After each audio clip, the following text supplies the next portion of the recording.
ايه اكتر يوم كان وحش عليك الاسبوع اللي فات؟ وتفتكر لو عملت حاجة بسيطة كان زمان اتحسن؟ النهاردة في سكن هنخليك تتعلم ازاي تمسك زمام الامور وتحول حتى اسوأ الايام ليوم ليه طعم تاني. اول حاجة، غير نظرتك للامور. لو حاسس اليوم وحش قول دي مجرد تجربة هتعدي. الدماغ بتصدق اللي بتقوله، فخلي كلامك حلو.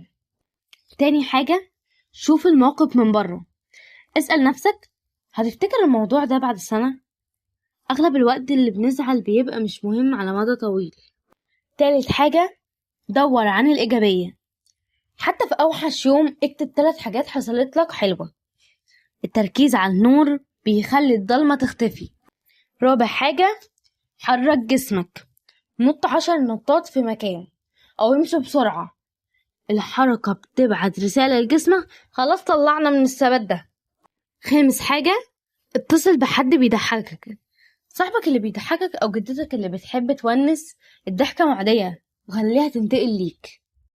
تحدي النهاردة، هتطبق حاجة واحدة بس من دول لما يواجهك يوم وحش، وهتكتب في التعليقات هحاول مع كذا. وما تنساش تشترك في القناة عشان نوصل لأكبر عدد من الناس، وتفعل الجرس عشان يوصلك الجديد دايما. الفيديو الجاي هنكلمك عن ازاي تتعامل مع الشخص السلبي اللي بيخليك زهقان. خليك فاكر الأيام الوحشة مش نهاية العالم، بس ممكن تكون بداية ليك وانت أقوى.